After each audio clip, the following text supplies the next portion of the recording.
Assembly में तेलंगाना के वज़ीर आला रेवंत रेड्डी ने कहा कि तालीम, रोज़गार और मुकामी इदारों में 42% रिजर्वेशन के लिए 2 बिल्स मंजूर करके गवर्नर को भेजे गए थे, लेकिन गवर्नर ने इन्हें सदर जमहूरिया के पास भेज दिया और तकरीबन 5 माह से ये बिल्स ज़ेर इल्तिवा हैं।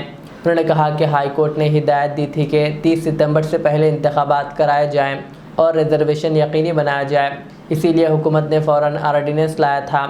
रेवंत रेड्डी ने बीआरएस पर इल्ज़ाम लगाया कि वो असम्बली में हंगामा करके बिल की मंजूरी में रुकावट डाल रही है।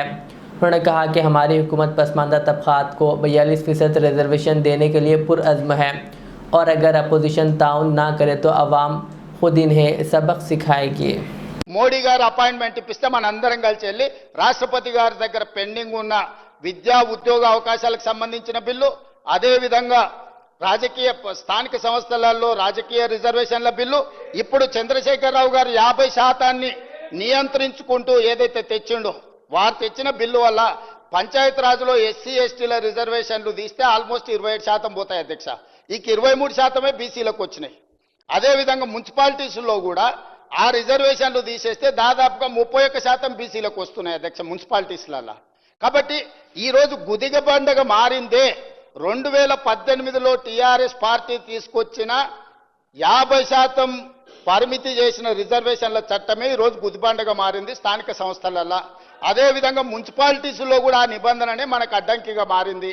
ఈ మూడవ మున్సిపల్ ఇప్పుడు పెట్టిన సవరించిన బిల్లులు కూడా ఆమోదిస్తే ఆ 50% అడ్డంకి తొలగిపోతే భవిష్యత్ కార్యాచరణ మొత్తం పకడ్బందీగా చేస్తాం అధ్యక్ష.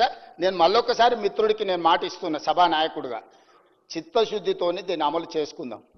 దీన్ని చిలువలు పలువలు చేసి మిమ్మల్ని మీరే అవమానించుకోకండి ఒకరిని ఒకరు. ఎందుకు అని అంటే వాళ్ళు బాగానే ఉంటారు.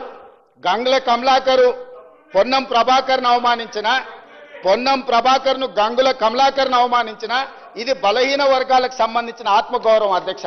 ఈ సభలో ఒకరినొకరు మీరు విమర్శించుకొని ఇతరుల ముందు పలచన కాకండి. నేను సభానాయకుడిగా వారికి సూచన చేస్తున్నా, మీరు కూర్చొని మాట్లాడుకోండి. మీకు మంచి జరిగే సమయం వచ్చింది.